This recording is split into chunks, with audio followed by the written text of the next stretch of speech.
Hey, what's going on, everybody? Welcome to the Fifth Avenue Project. You know what? Let's just skip the formalities for today and get right into it. As you can see, I just got my brand new Galaxy S7, and I'm super excited about this one. I wasn't really even going to get this phone because I picked up the S6 from last year.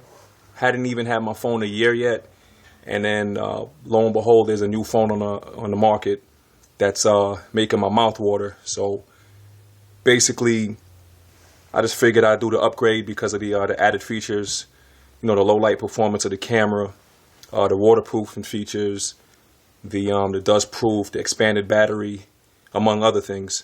So I just decided to take the plunge. I sold my S6. I had a 128 gig, so I got a good chunk of change when I sold that back on the market. So I didn't take too much of a loss. So let's get right into it. The unboxing. This is actually the AT&T version, as you can see here. Yeah, you can see all the specs there. I'll show you right there. Even the case is looking all crazy. All right, so let's get right into it. All right, that's the case there. Open this thing.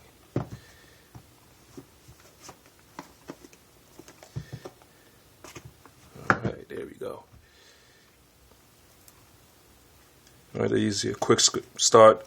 There's your quick start user guide. Nobody uses that. There's the beast.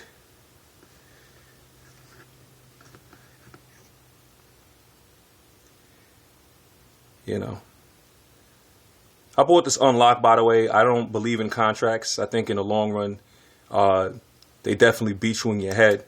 No matter what they tell you, the price of the phone is hidden in the contract. So I always buy my phone unlocked, unactivated, and I select the carrier of my choice. In the long run, you save. You can sell the phone when you want. You can switch carriers when you want. You're not tied to a 2-year contract. You may pay more up front, but in the long run, you definitely have more power and you save more. All right, that's the beast right there. Lay that down. Let's see what else we got. All right, SIM card, as you can see there. All right, let's see what we have.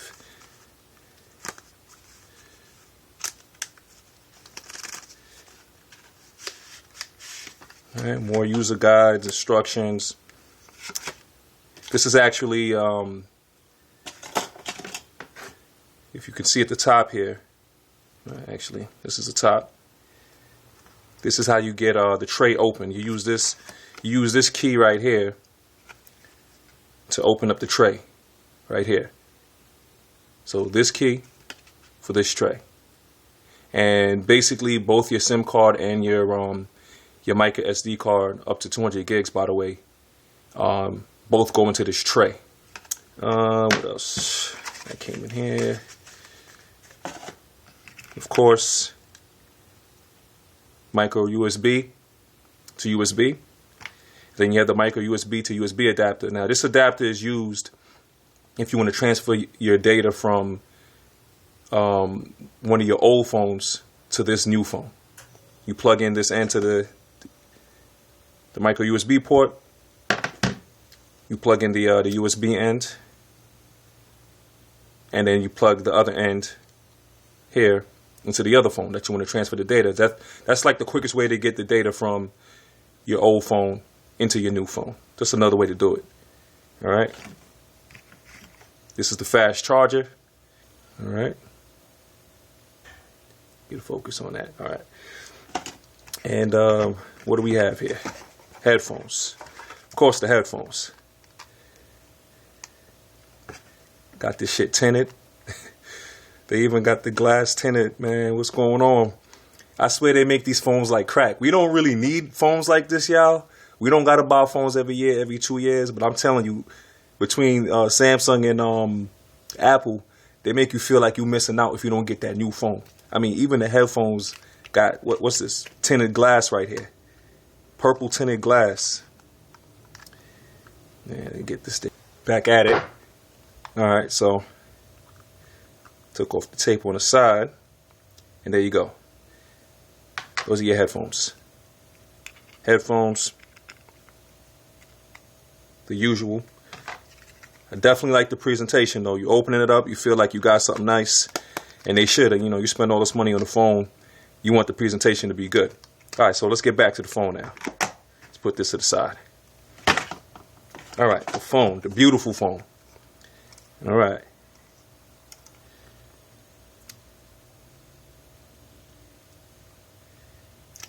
They did it for. Alright, so here we go. Look at that. You could tell this thing is a fingerprint magnet, you know what I'm saying? Got the black Onyx edition. I was going to go with the gold or the white, but I figured I'd just go with the black, man. The black was looking beastly. I went to an event last month, and they had all 4 colors. I think it was 4 colors on display, and I liked the black one the most. I know it's going to be a fingerprint magnet, though, but it is what it is. If you could keep it clean, it's going to look beautiful. All right, so let's take this off right here. All right, look at that. It's like you undressing it's like you undressing your girl. You know what I'm saying? You taking off the plastic is like undressing your girl right there. You know, let me just take this off. All right, so we take that off. All right, so there you guys have it. Look at this beauty. Look at this beauty. I'm telling y'all right now, man. You know you watching the video. You probably got a phone that's good enough to last you 2-3 years. If you got an S6 or an iPhone 6S or whatever, those are all great phones. But you looking at this video, you want to know if you should cop this phone. That's what you asking yourself. Should I get that phone? And just by the looks of it, it looks very similar to last year's model. I mean, to be honest, not that much differences. As you can see, though, the camera bump, there's no protrusion like last year's. I mean, it's still a protrusion there, but it's not as much as last year's. You see right there, you can barely see that. The back is a little bit, the edges are a little bit more rounded. You know, the screen is still the same. You guys already know what you're getting with this phone. And if you don't, you're still getting the 2560 by 1440 Super AMOLED screen. Probably the best screen on the market. Don't let anybody fool you with that. It's probably the best screen on the market. Overall, I would say the added features made me, you know, come to the phone. First and foremost, this phone is IP68 certified, which means it's water resistance up to 30 minutes in a meter of water. It's also dust resistant. And those were features that were not added in the previous iteration of this phone. Basically, this phone is just a better version of last year's model. But for me, being that I take so many pictures and I'm into cars, I'm always taking pictures, shooting video with the friends and the fam. I like the fact that they improved the camera. Despite the megapixel count dropping from 16 megapixels to 12 megapixels. Now, you would think dropping to 12 megapixels would decrease the camera quality, but in fact, this camera is going to be a better performer. It's gonna perform better in low light situations, which is definitely something I needed. You know, take this last piece off right here. Something I definitely needed, and that definitely got my attention when they mentioned that. And the f-stop is 1.7. That's going to give you a wider viewing angle. So when you're taking those group shots, this new 1.7 f-stop is going to definitely help you get that wide angle you've been looking for. All right, this camera, the rear camera is dual pixel, and the dual pixel camera has the crazy fast autofocusing feature. You guys probably seen it on other videos already, where the focus on this camera is just crazy, straight bananas. I mean, you pointed at something, boom, it focuses right on it. That's important, because when you're taking pictures, whether you at a ball game or you at some type of event, a party or whatever, you're gonna definitely want to focus on something fast and get the picture right when the moment's happening. So that's very important. So, you know. All right, so what else about this phone? It has an 820, Snapdragon 820, 4 gigs of RAM. Guys already know we love the specs out here, you know what I'm saying? Ultra low power mode, Has a Marshmallow 6.0. The only thing is now, a lot of people are complaining about the fact that they still have the regular micro USB. They didn't go to the Type C yet, but I don't really care. You know, if it's gonna, all I need to know is that this works good enough to charge my phone, and they can save that other shit for the next phone. You know they're gonna do that. They always leave something out so they could put it in the next phone. You know when the Galaxy S8 comes out, all of a sudden they're gonna have the Type C in there. That's how they do it, and that's how they keep bringing us back every year. They put everything in there every year. They wouldn't get us buying phones as often as they do. So the rear camera, we go over it again. It's a 12 megapixel f-stop at 1.7 dual pixel camera. The front is a 5 megapixel 1.7 camera. And I'm gonna put these to the test. I don't want to I want to give a review after I mess around with the phone for a little bit. I'm not the type to give a raving review, and I haven't even used the phone yet. But based on the events I went to last month and the fact that I had the S6 for a little bit, this is a better version of that. This phone can't be anything less than spectacular because the S6 is still a great phone. I mean, I contemplated not even getting this phone, but I couldn't. I got baited into this shit, y'all. Just like y'all looking at the video now, I got baited into this shit. This shit is like fucking crack. You know what I'm saying? And it's like, what are you gonna do? Once you into these gadgets, man, they keep you coming back every year. But it is a worthy successor to the S6, which is still great. If you got that, it's not a bad phone, but this is this evolution of that phone. This is not like the big jump from the 5 to 6. The 6 to the 7 is not as big a jump as it was from the 5 to the 6. Now this has a unibody, so there's no removable battery in this thing. But they did put a bigger battery in there, coming up from 2600. The S7 Edge, this is not the S7 Edge, but the S7 Edge has an even bigger battery, 3600 milliamp. Now I went with this one, you know, I just said, you know what, when I had the Edge last year, this didn't really, you know, use the added features. So I figured, why spend the extra money if I'm not even going to use the extra features that the Edge brings to the table. But this thing is beautiful, man. Take a look at that. Black Onyx, y'all. Take a look at that. Take a look at that, man. It's absolutely gorgeous. We're going to activate this phone. I'm going to run through the setup.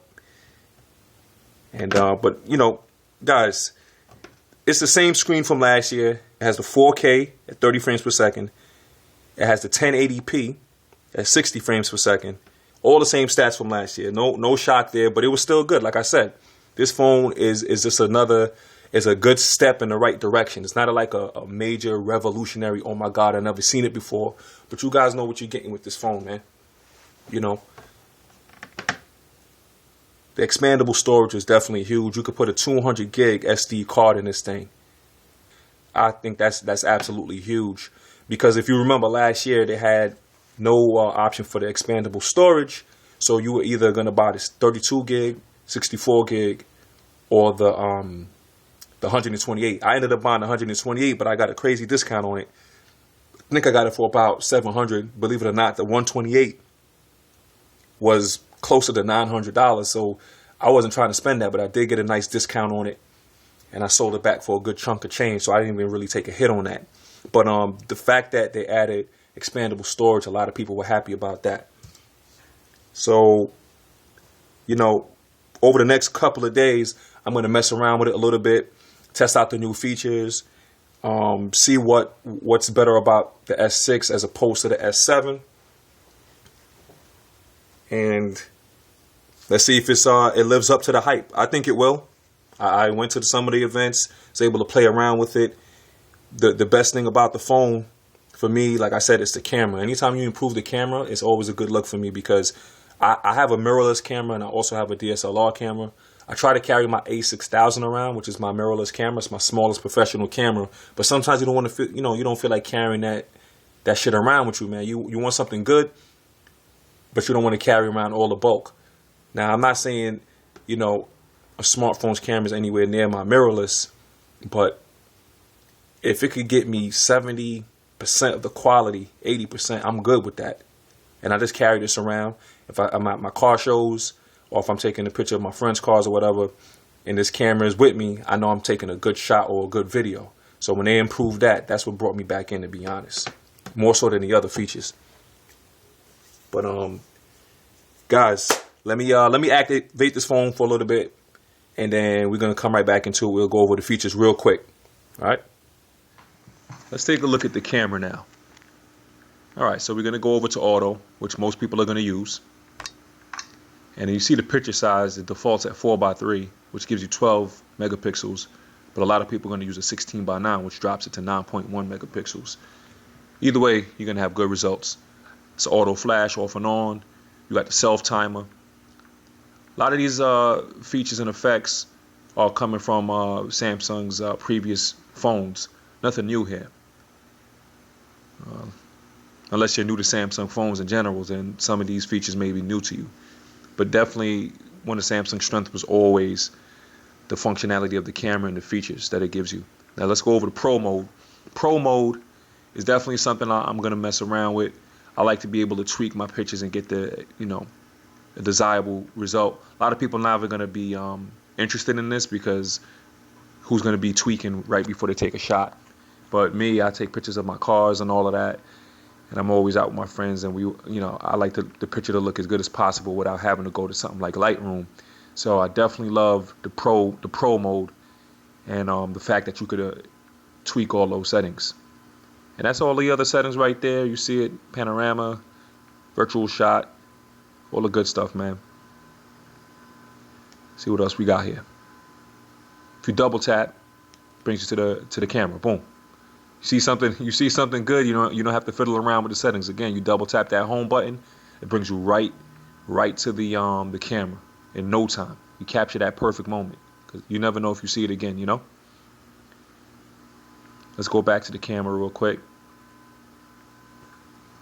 All right, so now it defaults at 1920 by 1080. That's full HD. Most people will leave it at that. But if you want that 4K, you could definitely move it up to Ultra HD 3840 by 2160. I don't know if I recommend that because that's going to chew up your storage, and I don't really see the benefit of 4K at the moment. But if you insist, be my guest, get that 4K rolling, you know what I'm saying? Let's go down to the camera settings again. What else we have here? All right, you can save your pictures as RAW. For those of you that don't know what RAW is, basically it just allows you to have better post-production. You can get the most out of your picture when you shoot in RAW mode. And if for all you aspiring photographers out there, definitely hit that on button for RAW mode, so you can get those crazy ass pictures when you need it.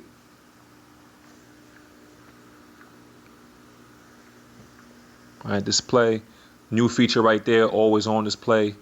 Because of the Super AMOLED technology, you're able to use minimal battery, but you're able to display, time, date, clock. So we're just gonna play around with the apps real quick. Jump right in.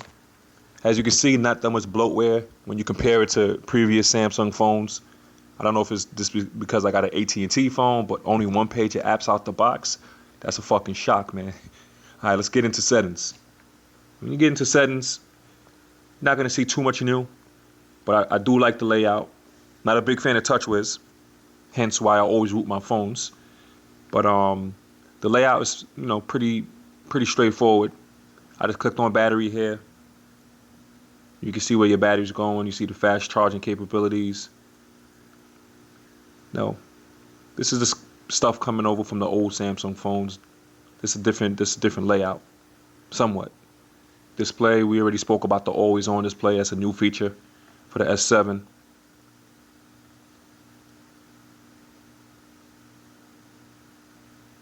Definitely configure the phone the way you want, man. And that's what's beautiful about Android. You could just configure the phone the way you want. Everybody's phone is unique. It's like a fingerprint, so to speak. More connections. Let's go over the device. Yeah, like I said, a lot of this stuff is just being crossed over from the previous Samsung phones. Very straightforward, advanced features you see here. It's very straightforward. Set the phone up the way you want. Nobody can tell you how you want. The stuff is defaulted out the box on how they view the phone should be used, but you could turn stuff off and on as you please. So don't feel like if it's off you can't turn it on, or if it's on. You can't turn it off. You could definitely do whatever you want with the device. As you can see right here, we got the 6.01, 6.0.1, which is the marshmallow. Scroll down here. If you go all the way down to the bottom, what is that? Yeah. If you go all the way down to the bottom, you'll see that there's a 3,000 milliamp battery. So even though it's still a unibody construction and they don't allow you to swap out the battery, you definitely get a larger battery. And the S7 Edge is even larger than this. It's 3,600 milliamp. But I got the S7, the regular edition, 3,000 milliamp. I'm definitely going to put that battery to the test. Before I root the phone, I want to see if you truly get a day's worth of usage. All right. This is the quick edit settings. You could definitely tweak your setup by going to quick edit. Take advantage of that. All right, let's pull down from the top. See what we got. Similar to, previous iterations, Configure your phone the way you want. Turn things off and on. It's beautiful, man. Definitely beautiful, man. I'm going to play around with this thing, give y'all a full review. Stay tuned.